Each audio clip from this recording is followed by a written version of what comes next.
Uma mulher de 23 anos estava sendo vendida como gado na feira da cidade, e a razão pela qual ninguém a queria ia quebrar seu coração. Helena Santos permanecia imóvel no centro da praça, cercada por homens que a examinavam como se fosse um animal com defeito. O sol escaldante do interior paulista queimava sua pele através do tecido fino do vestido azul desbotado, mas a humilhação queimava muito mais fundo. 3 anos de casamento e nenhum filho.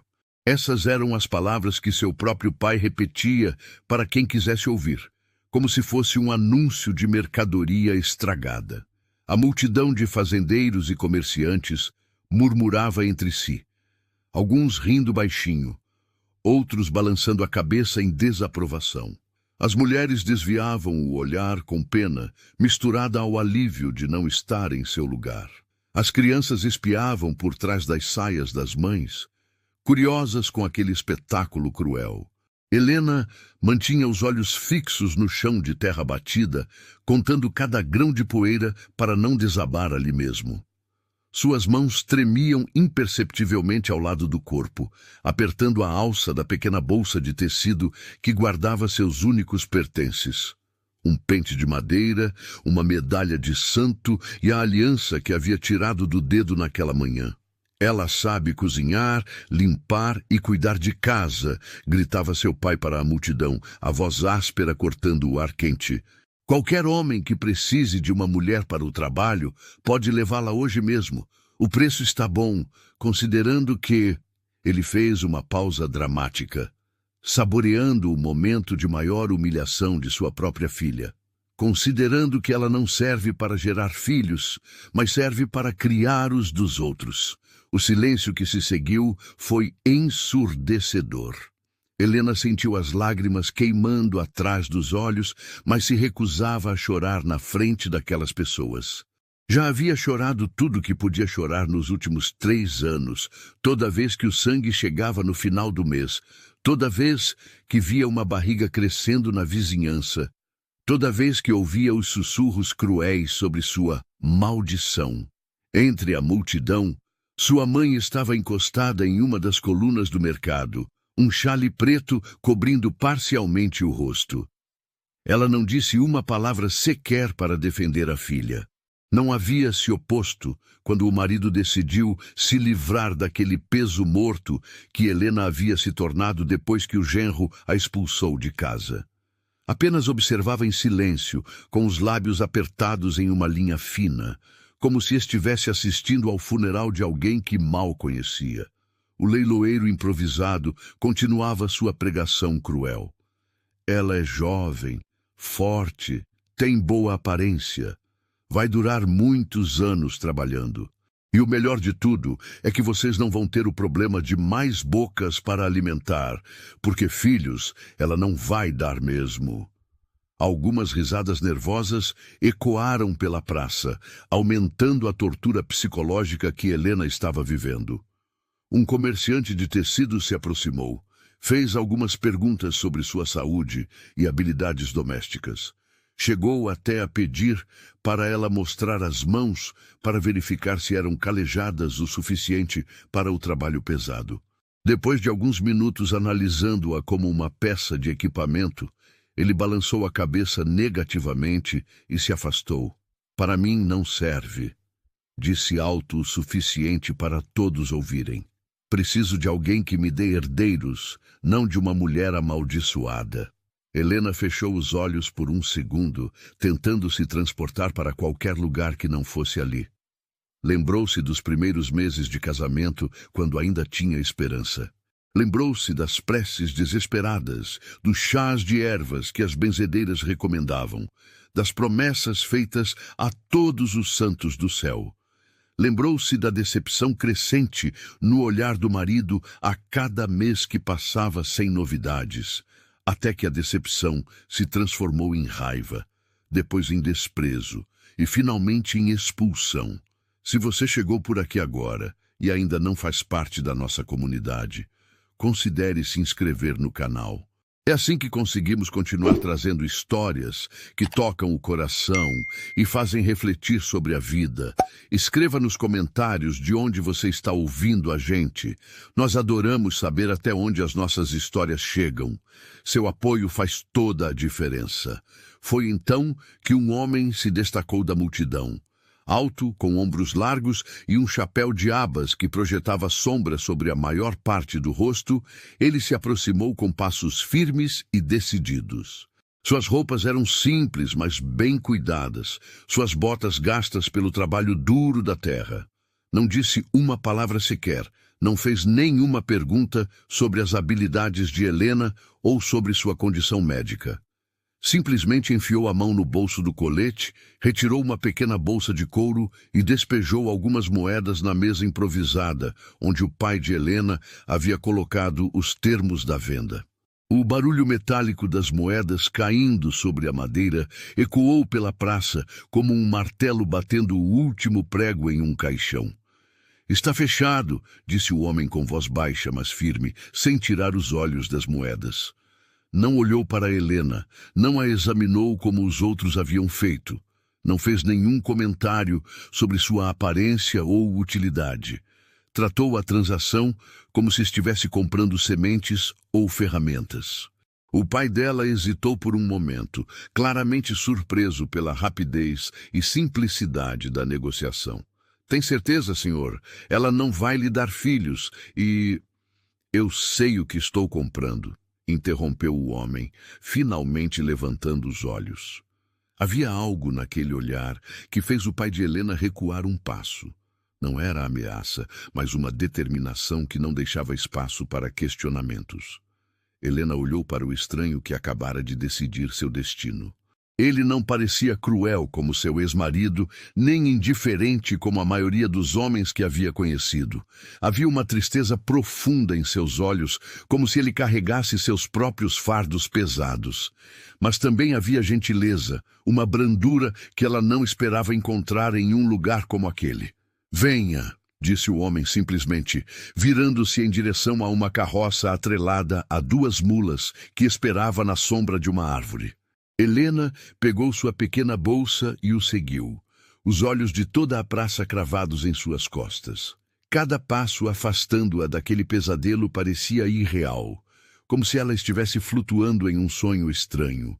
A carroça era simples, mas bem conservada, com bancos de madeira lisa e uma lona estendida para proteger do sol.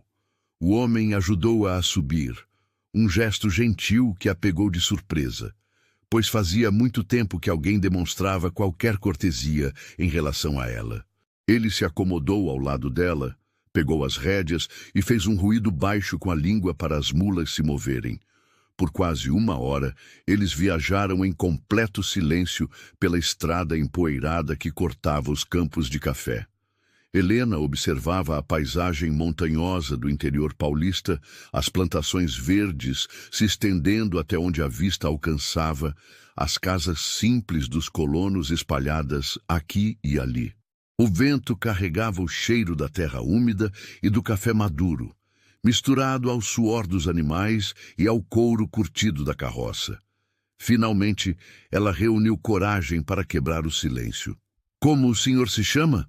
perguntou baixinho, sem tirar os olhos da estrada à frente. "Augusto Ferreira", respondeu ele, também sem olhar para ela. "E você é Helena, não é?" Ela assentiu, surpresa que ele soubesse seu nome. Por que me escolheu?" A pergunta saiu mais fraca do que ela pretendia. Augusto puxou as rédeas suavemente quando passaram por uma subida íngreme.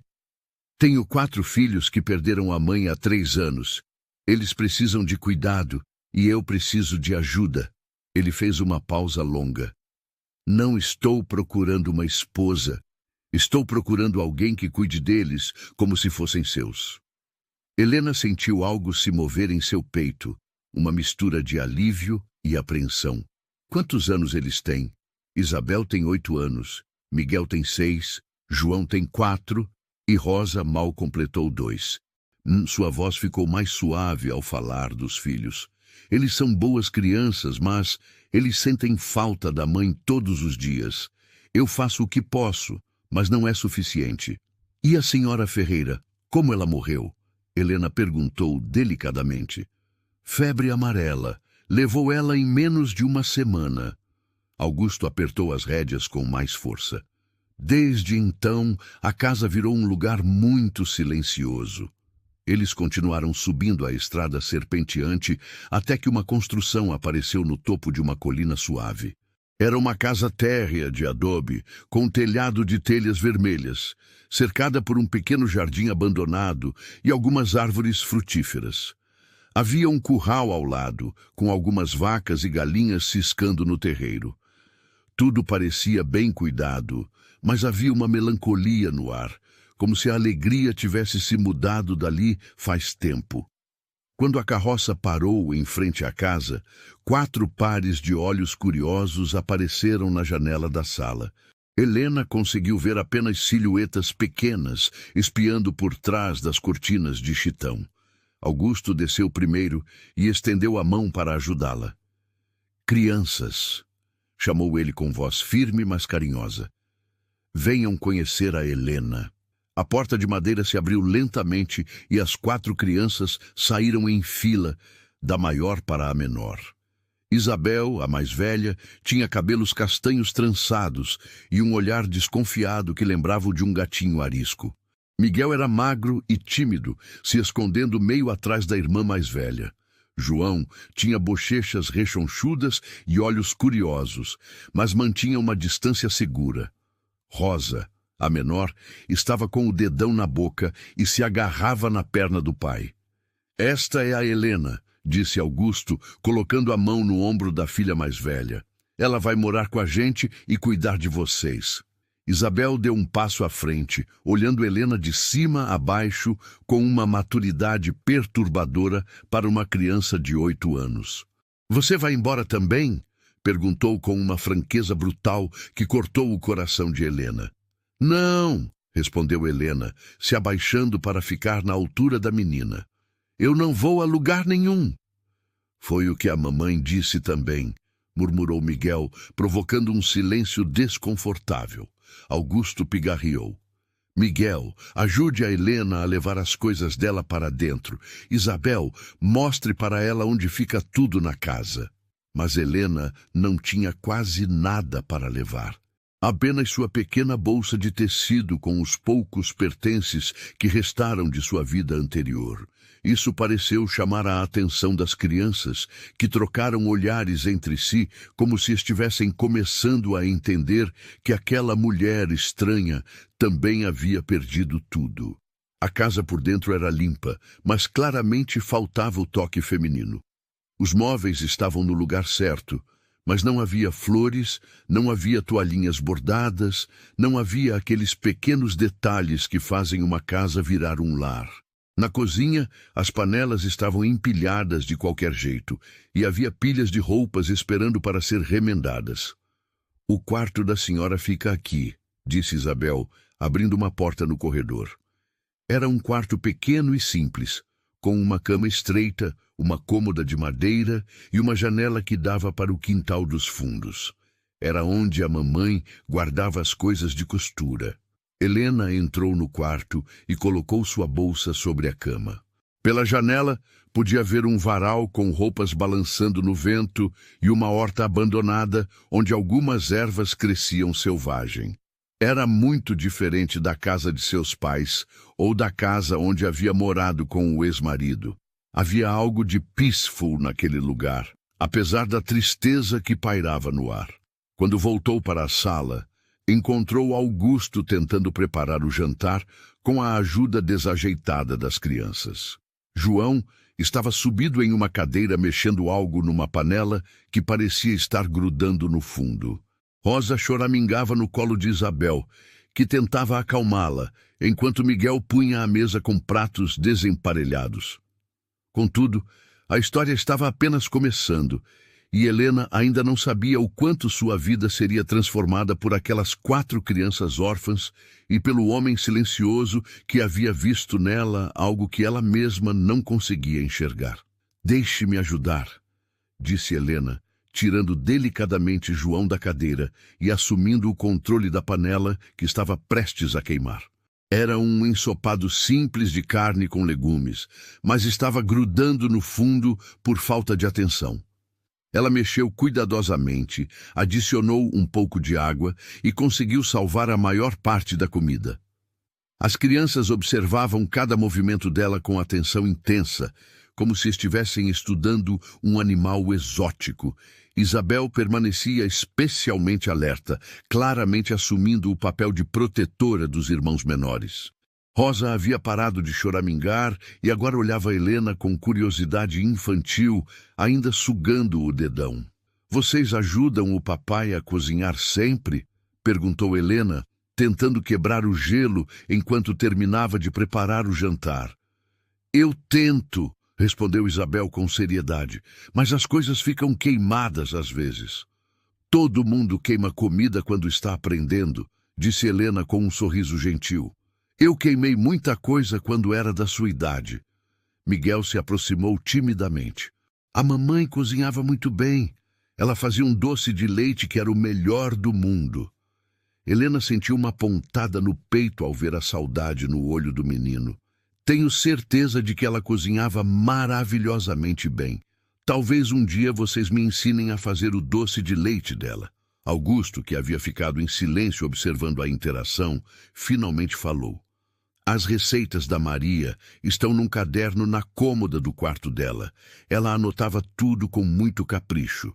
Durante o jantar, as crianças foram se soltando aos poucos.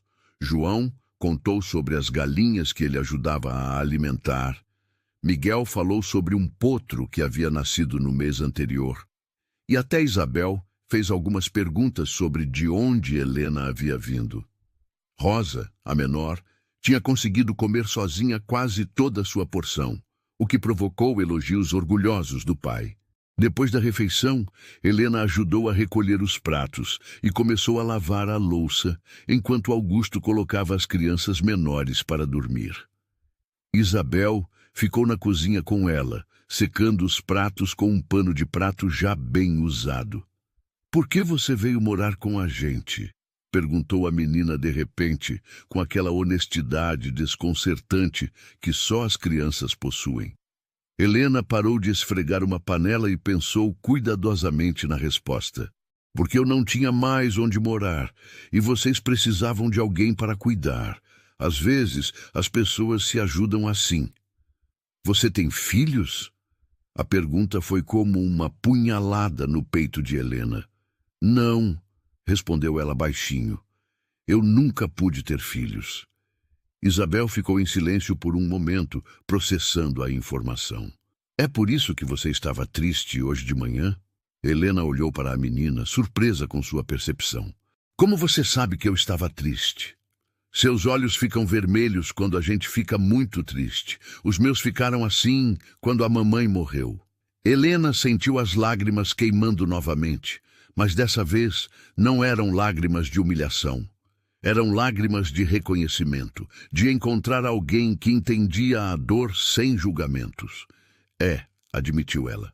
"Eu estava muito triste hoje de manhã." Isabel assentiu com gravidade. "Eu também fico triste às vezes, principalmente à noite quando está muito quieto." Elas terminaram de lavar a louça em silêncio. Quando Augusto voltou da colocação das crianças menores na cama, encontrou Helena ajudando Isabel a escovar os cabelos longos antes de dormir. "Papai sempre puxa meu cabelo sem querer", explicou Isabel, enquanto Helena desfazia cuidadosamente um nó teimoso. "Ele tem mãos muito grandes para fazer tranças."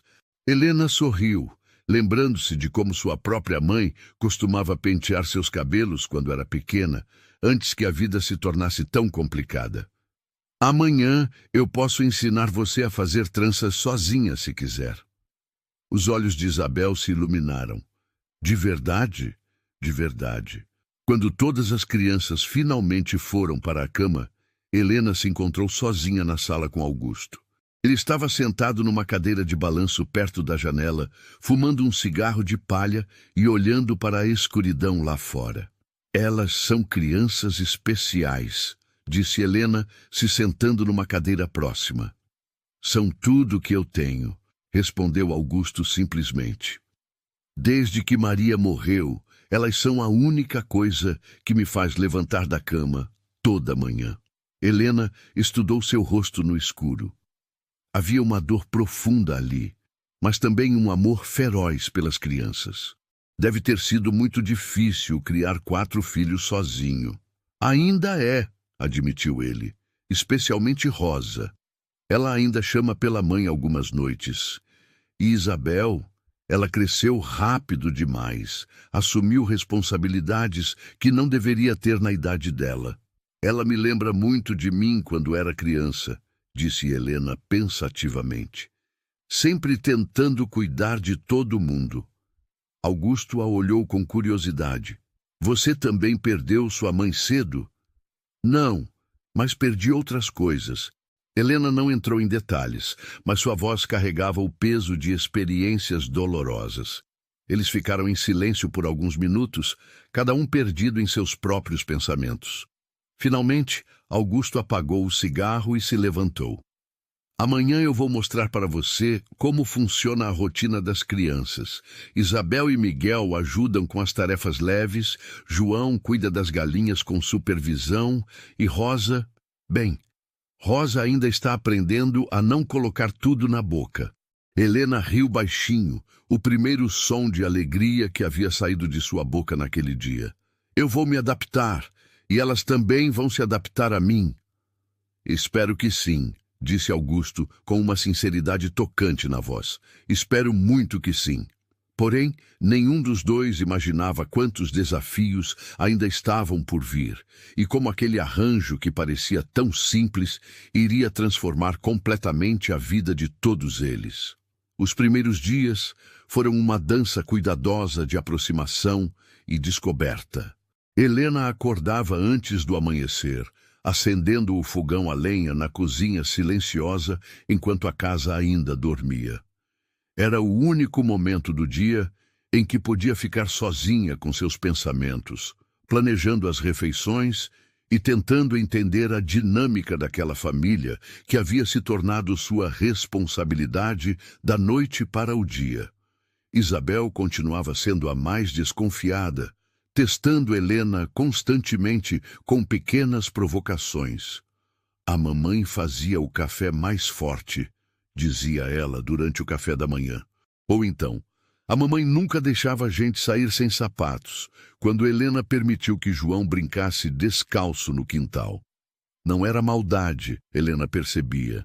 Era a forma da menina de manter viva a memória da mãe e de proteger os irmãos menores de mais uma possível perda.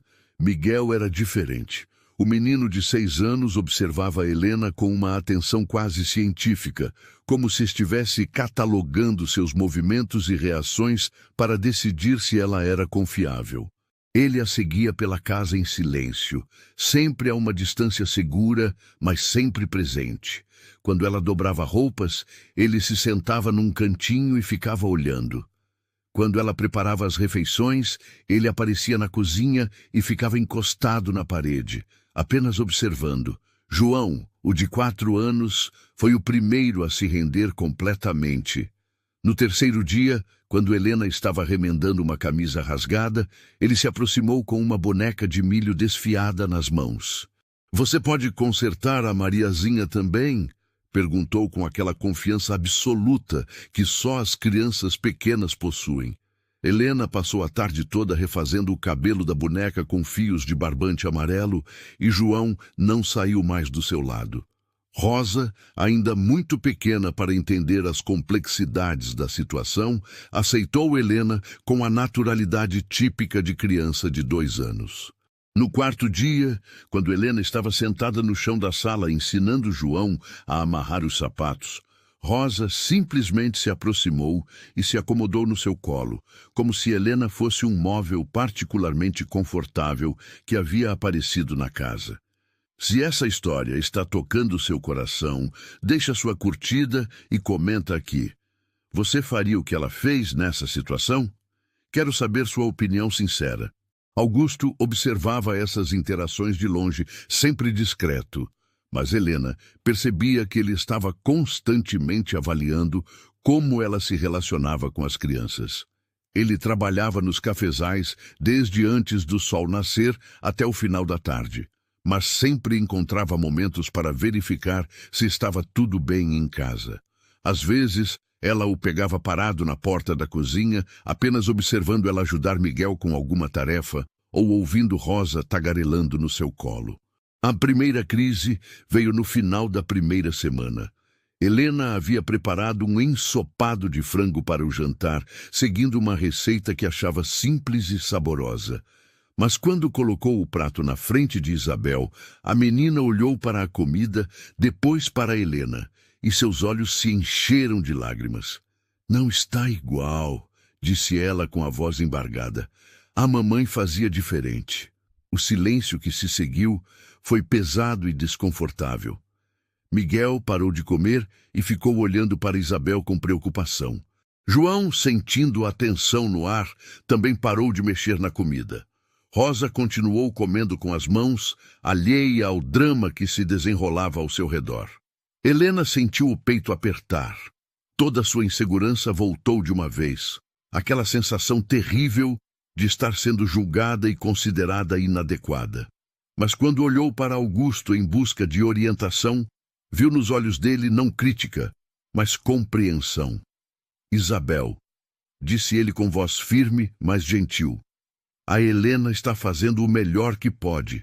Ela não é a mamãe, e ninguém está pedindo para ela ser. Mas eu quero a mamãe", soluçou Isabel, finalmente desabando depois de uma semana inteira tentando ser forte. Helena se levantou da mesa, foi até Isabel e se ajoelhou ao lado da cadeira dela. "Eu sei que você quer sua mamãe", disse suavemente. "Eu também sinto falta da minha mãe às vezes, mesmo sendo adulta. Você pode sentir falta da sua mamãe e ainda assim deixar eu tentar cuidar de vocês. Uma coisa não impede a outra." Isabel olhou para Helena através das lágrimas. "Você promete que não vai embora?" "Eu prometo", respondeu Helena sem hesitar, embora uma parte dela ficasse assustada com a facilidade com que fez aquela promessa. Isabel assentiu lentamente e voltou a comer, ainda fungando baixinho. O resto do jantar transcorreu em silêncio, mas não era mais um silêncio tenso. Era um silêncio de aceitação, de um primeiro passo importante sendo dado. Naquela noite, quando Helena estava ajudando as crianças a se prepararem para dormir, Isabel se aproximou dela no corredor. "Helena", disse ela baixinho, "você pode me ensinar a fazer o ensopado que você fez hoje? Para quando eu crescer?" Helena sentiu uma onda de emoção tão forte que teve que piscar várias vezes para não chorar. "Claro que posso. Podemos começar amanhã, se você quiser." Se você se identificou com essa história até esse momento, clique em "Valeu demais" para apoiar esse canal.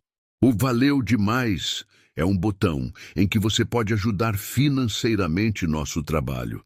É assim que conseguimos manter viva essa missão de contar histórias que tocam a alma. Mais tarde, quando a casa estava silenciosa e todas as crianças dormiam, Helena se sentou na varanda para tomar um pouco de ar fresco. Augusto se juntou a ela, carregando 2 xícaras de café. "Você se saiu bem hoje", disse ele, entregando uma das xícaras para ela. Isabel estava certa. "Eu não sou a mãe dela." "Não", concordou Augusto, "mas você está se tornando algo diferente, algo que elas precisam." Helena tomou um gole do café forte e olhou para as estrelas que começavam a aparecer no céu escuro.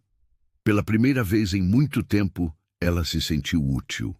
Não pela sua capacidade de gerar filhos, mas pela sua capacidade de amar e cuidar. Era um sentimento estranho e novo, e ela ainda não sabia bem o que fazer com ele. E era apenas o começo de uma jornada que transformaria não apenas a vida das 4 crianças órfãs, mas também a de uma mulher que havia perdido toda a esperança de um dia encontrar seu lugar no mundo. 3 semanas depois da chegada de Helena, a rotina da casa havia encontrado seu ritmo natural.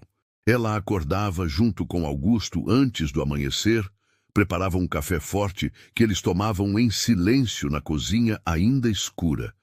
E então ele saía para o trabalho nos cafezais enquanto ela cuidava de acordar as crianças. Isabel havia assumido o papel de ajudante oficial de Helena, ensinando-lhe onde ficava cada coisa e como cada irmão gostava de suas coisas organizadas. Miguel havia começado a falar mais, especialmente durante as tardes, quando ajudava Helena a estender as roupas no varal. Era nessas horas que ele contava histórias sobre a mãe, sempre com aquela precisão quase fotográfica que algumas crianças têm para detalhes importantes. A mamãe sempre cantava quando pendurava a roupa, dizia ele.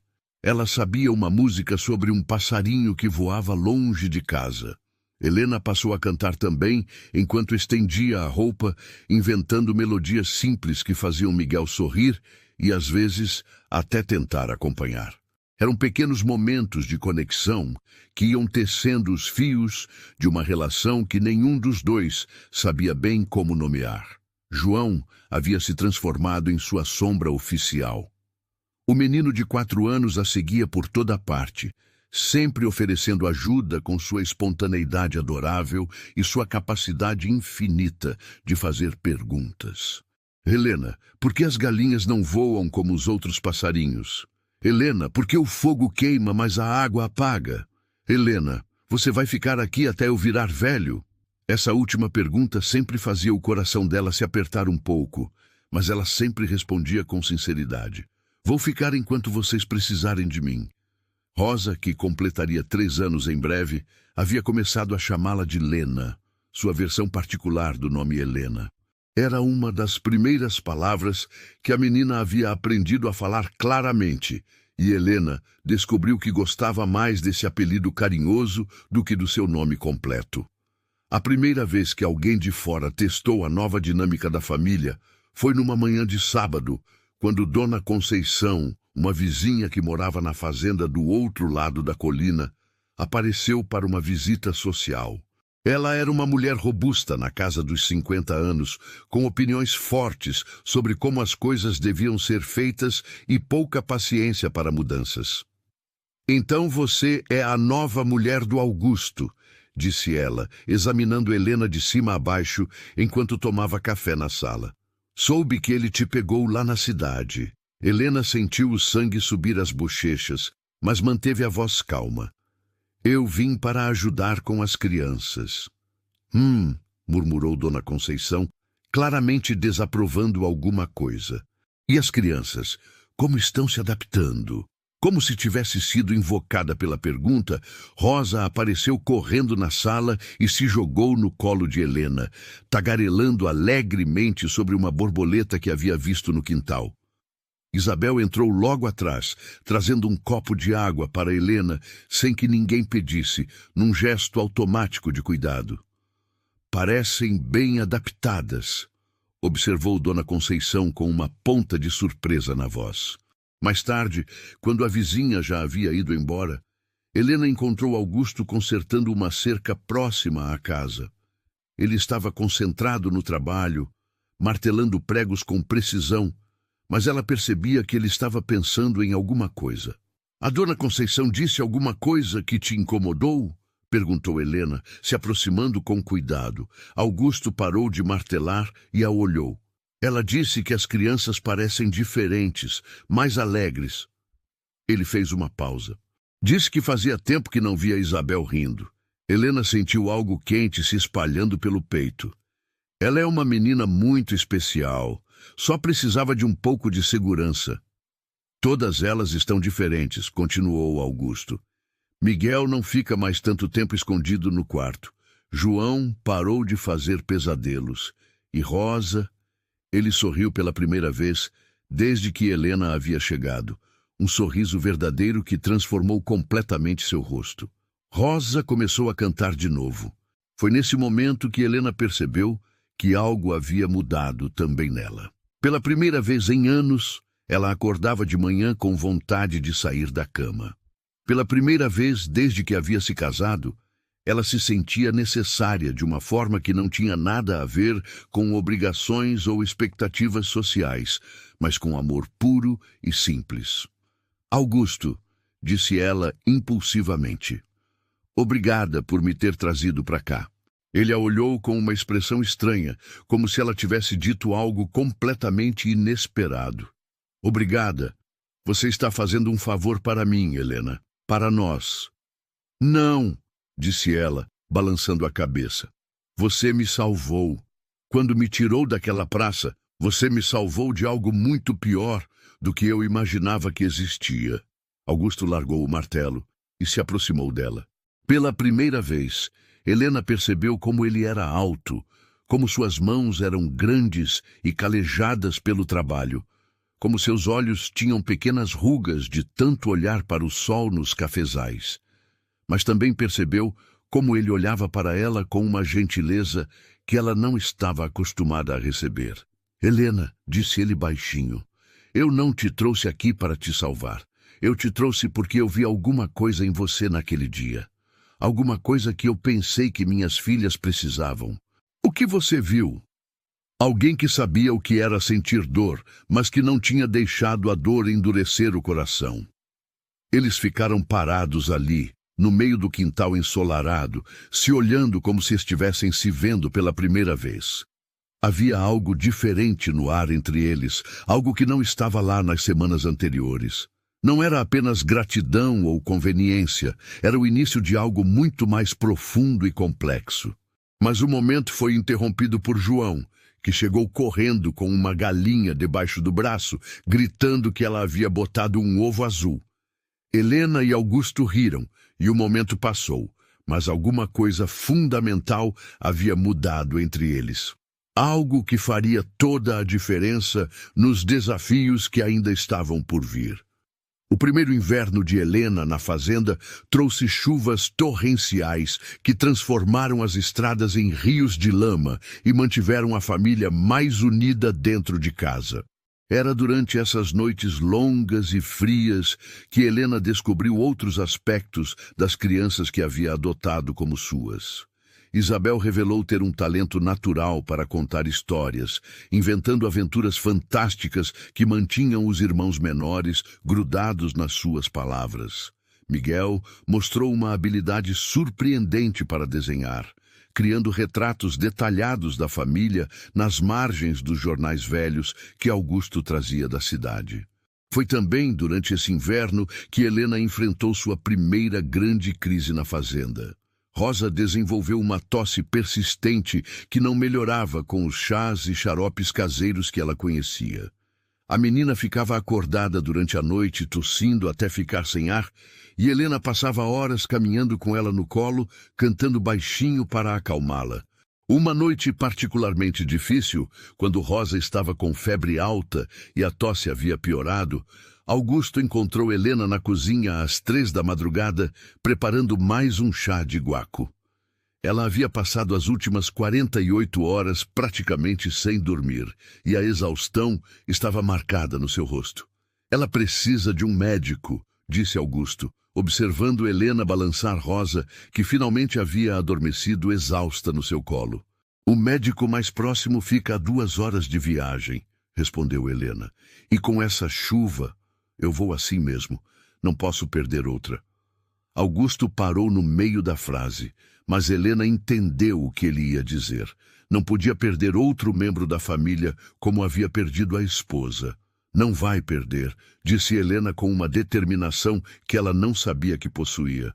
Eu não vou deixar. Eles passaram o resto da noite se revezando para cuidar de Rosa. Augusto segurava a menina enquanto Helena preparava compressas frias para baixar a febre. Helena embalava Rosa enquanto Augusto ia verificar as outras crianças, que haviam acordado assustadas com o choro da irmã menor. Quando o dia amanheceu, a chuva havia diminuído, mas Rosa estava pior. Sua respiração estava laboriosa e ela mal conseguia abrir os olhos. Foi Isabel quem teve a ideia que mudou tudo. Helena, disse ela, puxando a barra do vestido de Helena. A Dona Maria Benedita, lá do sítio do seu Joaquim, ela sabe de remédio para tosse de criança. Ela curou o neto dela no ano passado. Helena olhou para Augusto, que assentiu imediatamente. Eu vou buscá-la, disse ele já pegando o chapéu. Dona Maria Benedita era uma senhora negra de mais de 70 anos, conhecida na região por seus conhecimentos de ervas medicinais. Ela chegou à fazenda montada numa mula, carregando uma sacola de couro cheia de frascos e pacotes misteriosos. Deixa eu ver essa menina, disse ela, pegando Rosa no colo com a desenvoltura de quem havia cuidado de centenas de crianças ao longo da vida. Suas mãos experientes apalparam o pescoço e as costas da menina, ouviram sua respiração, examinaram sua garganta. É tosse de peito mesmo, mas não está muito grave ainda. Vamos tratar logo que ela fica boa. Dona Maria Benedita preparou um xarope com mel, própolis e uma mistura de ervas que Helena nunca tinha visto. Ela também fez inalações com eucalipto e ensinou Helena uma técnica especial de massagem no peito que ajudava a soltar o catarro. Você é a nova mãe dessas crianças, disse a benzedeira enquanto preparava os remédios. Não era uma pergunta. Eu cuido delas, respondeu Helena, sem saber bem como se definir. Mãe não é quem pare, disse Dona Maria Benedita com sabedoria.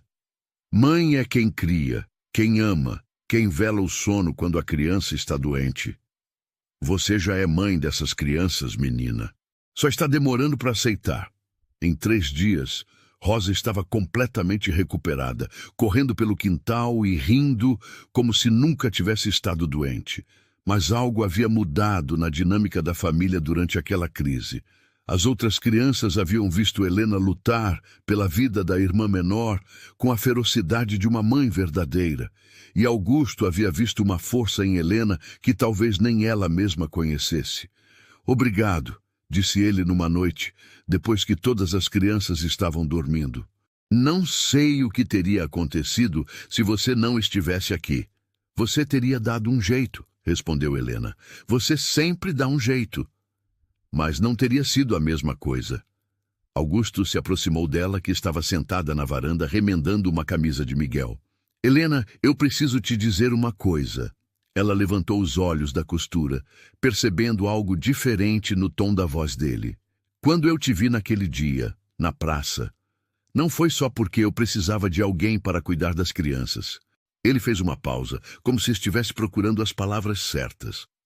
Foi porque eu vi nos seus olhos a mesma dor que eu sentia. E pensei que talvez a gente pudesse ajudar um ao outro. Helena colocou a costura no colo e o olhou completamente. Augusto, você não precisa dizer nada agora, interrompeu ele. Eu só queria que você soubesse que você não é só a cuidadora das minhas filhas. Você se tornou parte desta família de um jeito que eu não esperava. Naquela noite, Helena demorou muito para conseguir dormir. Pela primeira vez, desde que havia chegado à fazenda, ela se permitiu imaginar um futuro diferente. Um futuro onde ela não era apenas a mulher que cuidava das crianças de outro homem, mas alguém que pertencia àquele lugar, àquela família, aquele amor que havia crescido lentamente entre eles. A primavera trouxe não apenas flores e cafezais verdejantes, mas também visitantes indesejados. Numa manhã clara de outubro, 2 homens chegaram à fazenda montados em cavalos lustrosos, vestindo roupas da cidade e carregando uma arrogância que podia ser sentida a metros de distância. Helena estava estendendo roupas no varal quando os viu se aproximando da casa.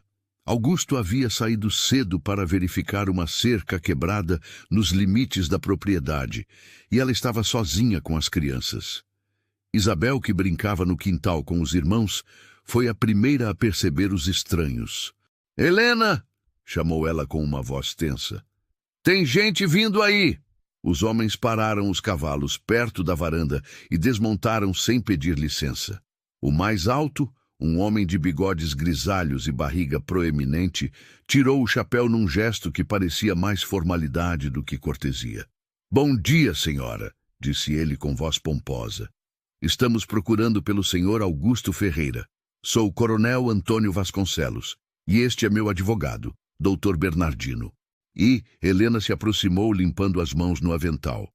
Meu marido não está em casa no momento. Posso ajudá-los em alguma coisa? O coronel trocou um olhar com o advogado, como se tivessem combinado algo previamente.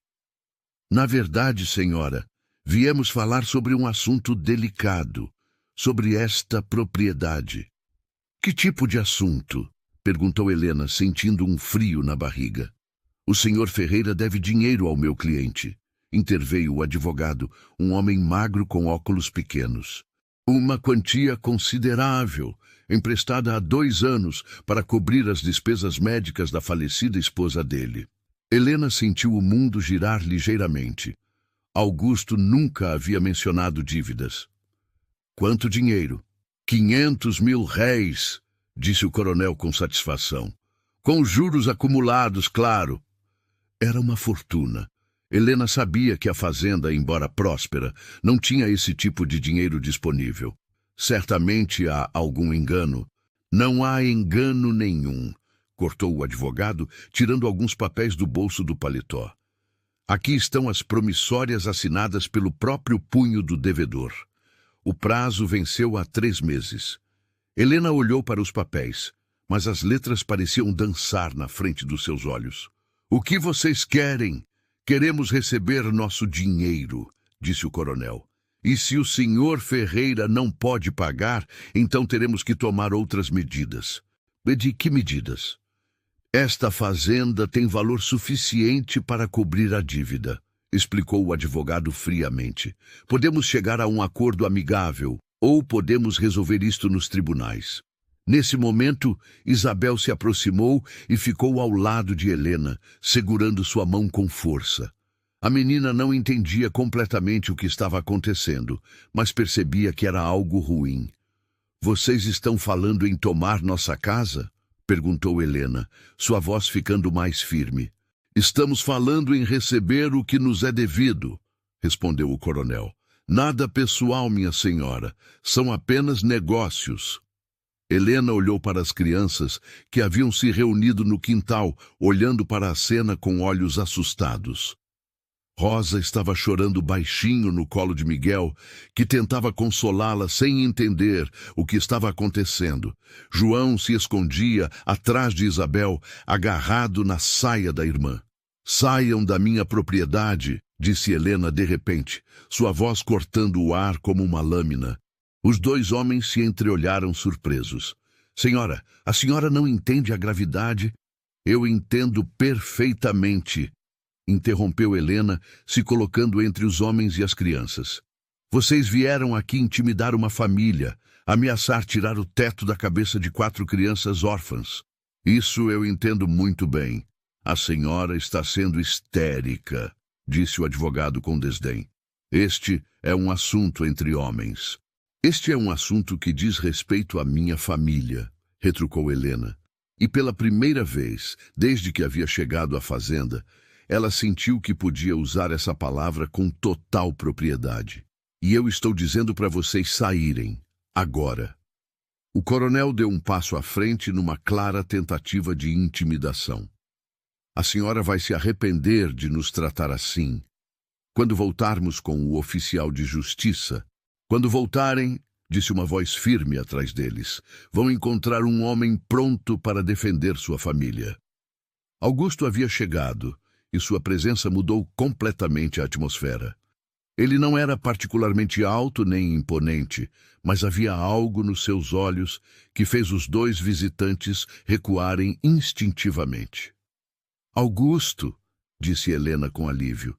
Eu ouvi tudo do portão, disse ele, se posicionando ao lado de Helena. E agora vou repetir o que minha mulher disse. Saiam da minha propriedade. O coronel tentou retomar sua postura arrogante. Senhor Ferreira, seja razoável. A dívida existe, os papéis são legítimos. Os papéis podem ser legítimos, disse Augusto calmamente. Mas a forma como vocês vieram aqui ameaçar minha família, não é. Nós não ameaçamos ninguém, protestou o advogado.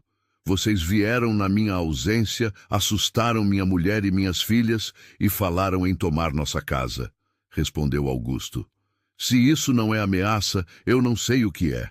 Helena sentiu algo quente se espalhar pelo peito quando ouviu Augusto chamá-la de minha mulher. Não era a primeira vez que ele usava essa expressão na frente de outras pessoas, mas desta vez soou diferente. Soou como uma declaração. Vocês têm até amanhã de manhã para sair da região, continuou Augusto.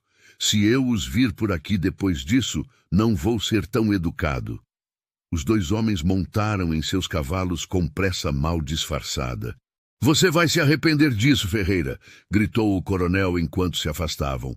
Ninguém desafia o coronel Vasconcelos e sai ileso. Quando eles finalmente desapareceram na estrada, Augusto se virou para Helena. Ela estava pálida, mas havia fogo nos seus olhos. É verdade? Perguntou ela. A dívida? Augusto assentiu pesadamente. É verdade. Quando Maria ficou doente, eu fiz qualquer coisa para tentar salvá-la. Peguei dinheiro emprestado, penhorei tudo o que pude. Não adiantou nada. Por que você nunca me contou? Porque eu tinha esperança de conseguir pagar antes que eles viessem cobrar. Augusto olhou para a casa, para as crianças que ainda estavam assustadas no quintal. Eu não posso perder esta casa, Helena. É tudo que elas têm. Helena pegou a mão dele e a apertou com força. Nós não vamos perder. Nós vamos dar um jeito. Nós? Perguntou Augusto, olhando para ela com uma expressão intensa. Nós, confirmou Helena. Esta é minha família também. Porém, nenhum dos dois imaginava que a luta para salvar a fazenda seria apenas o começo de uma série de desafios que testaria não apenas sua união, mas também a força do amor que havia crescido entre eles. Naquela noite, depois que as crianças finalmente adormeceram, depois de muito carinho e explicações tranquilizadoras, Helena e Augusto se sentaram à mesa da cozinha para enfrentar a realidade dos números. À luz da lamparina, eles espalharam todos os papéis da fazenda. Recibos, notas promissórias, registros de safras, tudo que pudesse ajudá-los a encontrar uma solução. A safra deste ano foi boa, disse Augusto, passando a mão pelos cabelos. Mas mesmo vendendo tudo, não vai dar nem a metade do que eles estão cobrando. Helena estudava os papéis com atenção, mordendo o lábio inferior num hábito que Augusto havia aprendido a reconhecer como sinal de que ela estava pensando intensamente. E se vendêssemos algumas cabeças de gado? Já calculei isso também. Mesmo vendendo todo o gado, ainda faltaria muito dinheiro. Helena se levantou e começou a caminhar pela cozinha, como sempre fazia quando estava nervosa. Tem que haver alguma coisa. Alguma coisa que estamos deixando passar. Foi então que ela parou bruscamente e olhou para Augusto com olhos brilhantes. Augusto, o que aconteceu com as joias da Maria? As joias? Augusto pareceu confuso por um momento. Estão guardadas no baú do nosso quarto. Por quê? Podem valer alguma coisa, e eu tenho uma medalha que era da minha avó. Não vale muito, mas... Augusto se levantou e segurou os ombros dela gentilmente. Helena, não. As joias da Maria são para Isabel quando ela crescer. E sua medalha... Você não pode se desfazer da única coisa que restou da sua família. Esta é minha família agora, disse Helena com determinação. Isabel vai entender. E minha avó, ela aprovaria. Ela sempre dizia que as coisas materiais só têm valor se puderem proteger quem amamos. Eles passaram a madrugada fazendo cálculos, pesando opções, elaborando planos. Mesmo vendendo tudo que tinham de valor, ainda faltaria uma quantia considerável. Foi quase no amanhecer que Helena teve a ideia que mudaria tudo. Augusto, disse ela de repente, e se pedíssemos ajuda aos vizinhos? Helena, os vizinhos têm suas próprias dificuldades. Não para nos dar dinheiro, interrompeu ela, para testemunhar nossa união. Augusto a olhou sem entender. Nossa união? Helena respirou fundo, reunindo coragem para dizer algo que havia estado pensando há semanas. Se nos casarmos oficialmente, eu posso usar meu nome de solteira para pedir um empréstimo no banco da cidade. Como Helena Santos, eu não tenho dívidas. Posso conseguir crédito suficiente para completar o que falta. Helena, não posso deixar você fazer isso. Se alguma coisa der errado, nada vai dar errado, disse ela com uma convicção que surpreendeu a ambos. Nós vamos trabalhar juntos, vamos pagar tudo e vamos manter nossa família unida. Augusto a olhou por um longo momento e Helena viu lágrimas se formando nos seus olhos. Você faria isso por nós? Eu faria qualquer coisa por vocês, respondeu ela. E naquele momento, ambos souberam que não era mais apenas sobre salvar a fazenda. Era sobre escolher estar juntos, oficialmente e para sempre. 3 dias depois, numa cerimônia simples na igreja da cidade mais próxima, Helena Santos se tornou Helena Ferreira. As 4 crianças estavam presentes, vestidas com suas melhores roupas. Isabel segurava um pequeno buquê de flores silvestres que ela mesma havia colhido. Miguel tinha penteado o cabelo com água e brilhantina emprestada do padre. João não parava quieto de emoção. E Rosa dormia tranquilamente no colo de Helena durante toda a cerimônia. Dona Maria Benedita estava lá, assim como alguns vizinhos que haviam se tornado verdadeiros amigos. Mesmo Dona Conceição, que inicialmente havia sido cética em relação a Helena, veio à cerimônia e trouxe um bolo que ela havia feito especialmente para a ocasião. O plano funcionou perfeitamente. Helena conseguiu o empréstimo no banco. Eles pagaram a dívida do Coronel Vasconcelos e ainda sobrou dinheiro para fazer algumas melhorias na fazenda. Mas o mais importante era que agora eles eram uma família de verdade, não apenas por amor, mas também perante a lei. 6 meses depois do casamento, numa tarde quente de verão, Helena estava no quintal supervisionando uma brincadeira das crianças quando sentiu uma onda de tontura. Ela se apoiou numa árvore, esperando que passasse, mas a sensação persistiu. Helena, você está bem? Perguntou Isabel, sempre atenta. Estou sim, meu amor, só um pouco cansada. Mas não era só cansaço. Nas semanas seguintes, outros sintomas apareceram. Enjoos matinais, sensibilidade a cheiros, uma fadiga que não melhorava com descanso. Helena tentou ignorar os sinais, mas Dona Maria Benedita, que vinha visitá-los regularmente, foi mais perspicaz. Menina, disse ela num dia, depois de observar Helena recusar o café da manhã pela 3ª vez na semana. Quando foi sua última menstruação? Helena parou o que estava fazendo e olhou para a benzedeira com os olhos arregalados. Você acha que... Eu acho que você precisa fazer as contas direito. Quando Helena fez as contas, descobriu que estava com quase 3 meses de atraso. 3 meses de uma possibilidade que ela havia aprendido a não considerar depois de tantos anos de decepções. Augusto, disse ela naquela noite, quando eles estavam sozinhos na varanda, eu preciso te contar uma coisa. Ele olhou para ela, percebendo algo diferente na sua voz. Eu acho que estou esperando um bebê. O silêncio que se seguiu foi longo e profundo. Augusto a olhava como se não conseguisse processar as palavras que ela havia dito. Você tem certeza? Perguntou ele finalmente. Não posso ter certeza absoluta até ir ao médico, mas todos os sinais estão lá. Augusto se levantou lentamente e se ajoelhou na frente da cadeira dela, colocando as mãos sobre sua barriga ainda plana. Helena, disse ele com a voz embargada, depois de tudo que você passou, depois de todos os anos pensando que não podia, eu sei, disse ela, as lágrimas finalmente vindo. Eu não acredito que esteja acontecendo. Nosso bebê, murmurou Augusto beijando sua barriga. Nosso bebê. 9 meses depois, numa manhã clara de primavera, nasceu Antônio Ferreira, um menino saudável e rosado que chorou alto ao chegar ao mundo. Helena, exausta, mas radiante, segurou o filho nos braços enquanto Augusto chorava abertamente ao lado da cama. As 4 crianças mais velhas se revezavam para conhecer o irmão novo, cada uma reagindo de forma diferente. Isabel assumiu imediatamente o papel de irmã mais velha protetora. Miguel ficou fascinado com os dedos minúsculos do bebê. João quis saber quando Antônio poderia brincar com ele.